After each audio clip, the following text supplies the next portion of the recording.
We've looked at this from the point of view of a roll of Super 8 film, where each frame of the film is a still shot, but then it's projected into the next one, into the next one, into the next one, into the next one. So then when you run it through a projector at the right speed, you get a video, you get a movie, which is your life.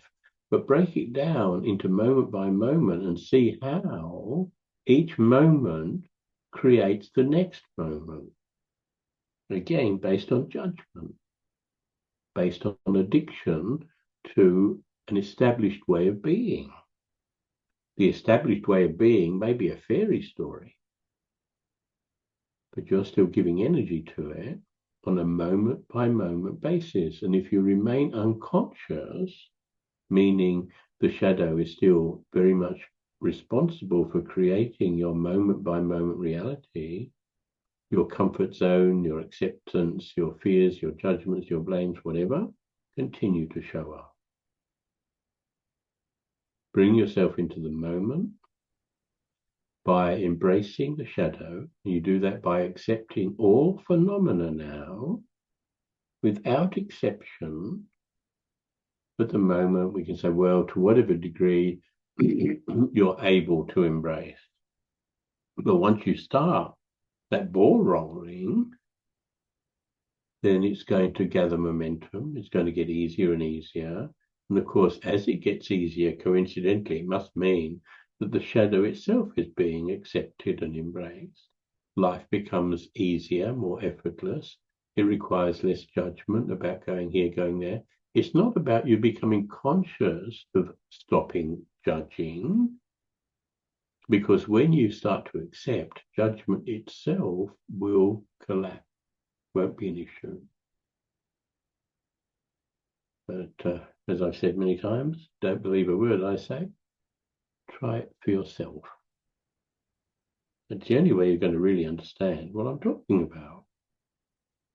It might sound nice, might sound like a reasonable sort of a goal to work towards, but that's just words, that's just imagination. It's not made reality. When you accept, your reality will change. Many people are lost in limitation. Many people believe that this is all they can do, this is all they're worth, this is all the money that they can have, that they can get. This is as far as they can go in a particular path of a journey in life. Who said that? Where do those limitations come from? They're judgments of the self. The self can't do this, it can't do that. Parents limit their child's abilities by imposing restrictions or telling them they can't do this, they're not good enough, they can't do that, so on and so forth. I was fortunate with my parents.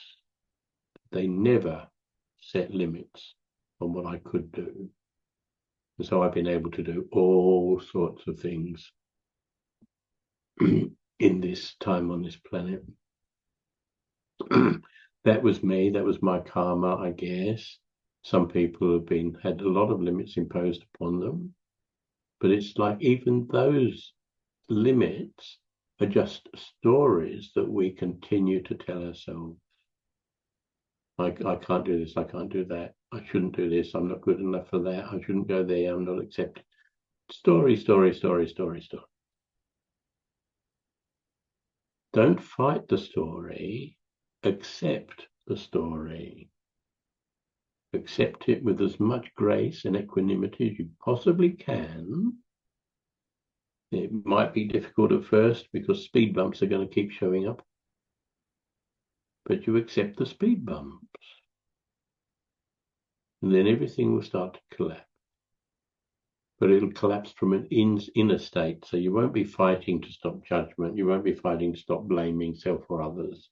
It will naturally stop on its own, because those conditions only exist because you judge one situation as better or worse than another. One is right, one is wrong. When you can accept and you stop judging, the need to judge or blame will just collapse. then a different world opens up for you. Okay?